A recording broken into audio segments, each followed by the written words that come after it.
Máme tady posádky z Rakouska, letošní radounská rally je opravdu mezinárodní.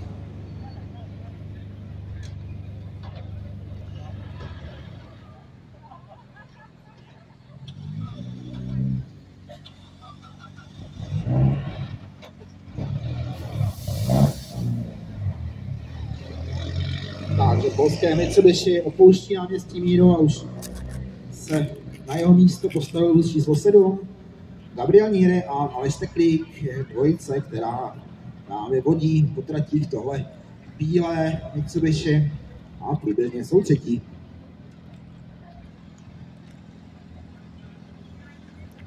Mitsubishi s číslem 7 už může se vydat směrem k dalším rychlostním zkouškám a na jeho místo se posunul Porsche 997 té posádky Roman Burger, Kristýna Strčková, kteří pojedou hned po nich.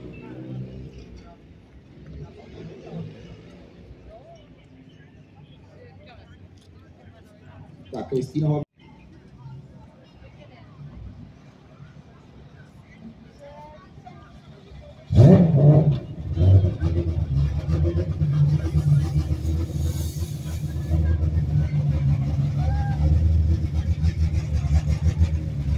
Tak u toho šestilálce máme i zvukové efekty.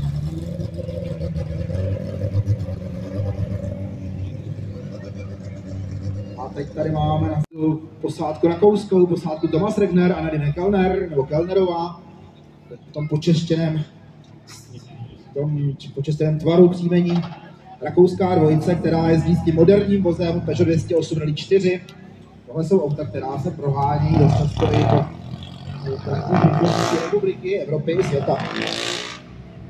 A teď už zase jedno takovéto pohárovější auto, bohužel Mitsubishi Lancer je taky vývojová řada, která zkoušela Evo desítky, takže vlastně máme to nejmodernější Mitsubishi Lancer Evo ze všech těch vývojových řad Mitsubishi, které byly, ale i ta Evo desítka už má svoje léta.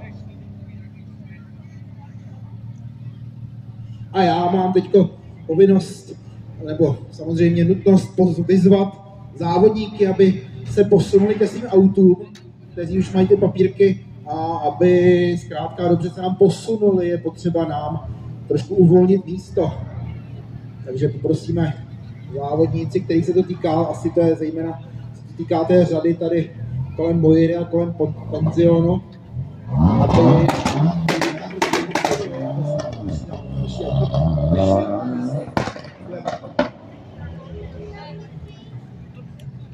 Však to jo, jede na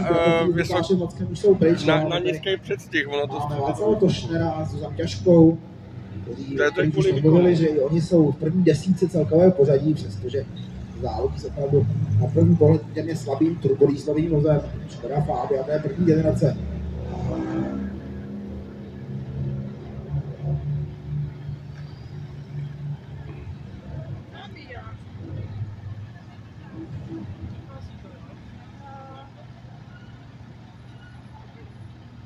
Nám pomohou trošku uvolnit prostor pro další auta.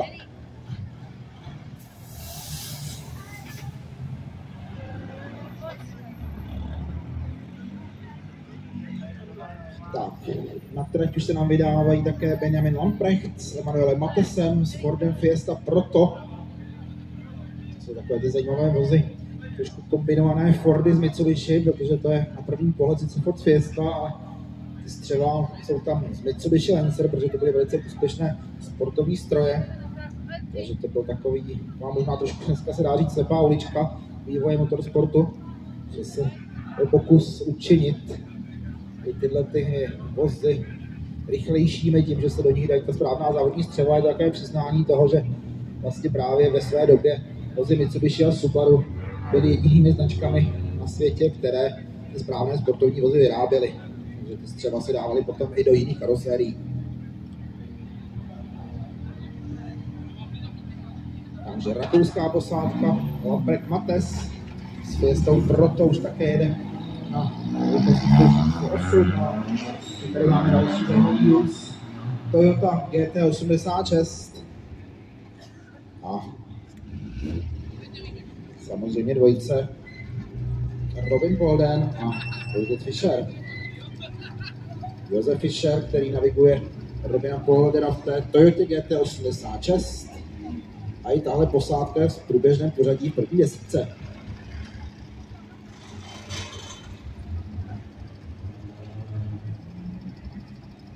Takže přestup z Toyoty MR2 do GT86 se rozhodně povedl. Tohle auto krásně šlape jako hodinky. Hlavně kluci ukončili účinkování na Dounské rally poměrně rychle, tak teď už doufáme, že to vydrží až do konce. A už si tohletu Toyotu využijeme i na cílové rampě, nebo tady na tom cílovém prostoru.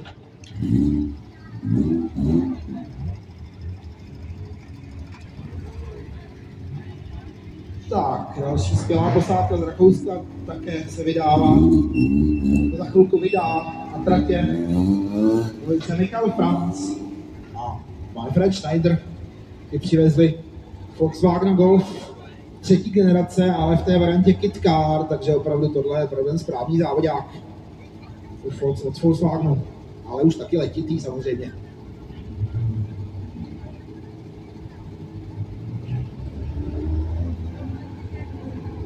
Takže možná znáte spíš Felicie Kit Car, a i Octavie Kit Car, těch taky pár vzniklo, ale takhle vypadaly kity od Golfu, tedy od Volkswagenu.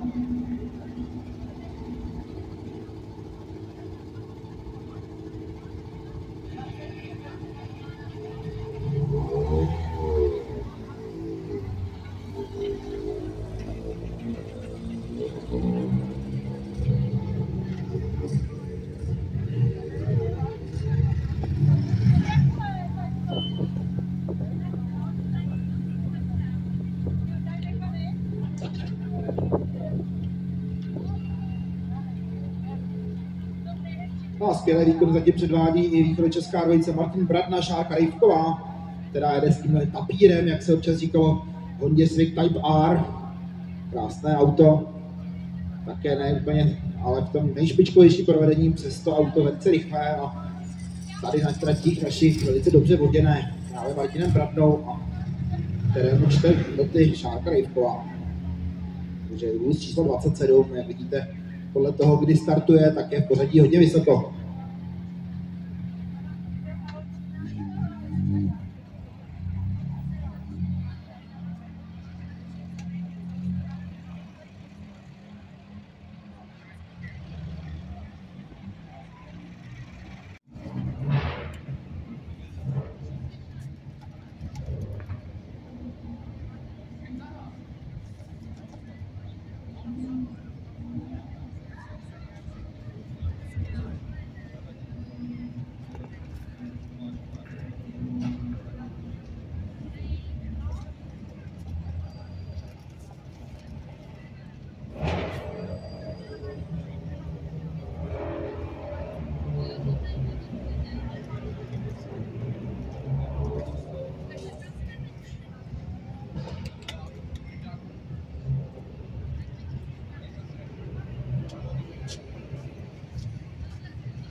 A na trať už se nám taky vydají závodníci s číslem 55, Kazimír Straňák a Milan Záhorský, kteří jdou s cyklem Saxo. Malé živé autíčko. Posádka, která tady má spoustu i faninek, jak vidno.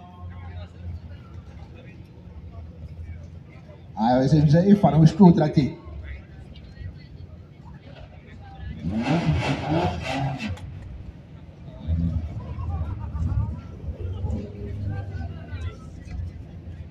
A číslo 50, Marek Sum ze závodnického rodu Sumů z Hané a po jeho boku Miroslav Ševčík. Bavoráka jste určitě mnozí poznali. Je to ten Bavorák M3, generace E30, takže jsme někde v 8. Trabant.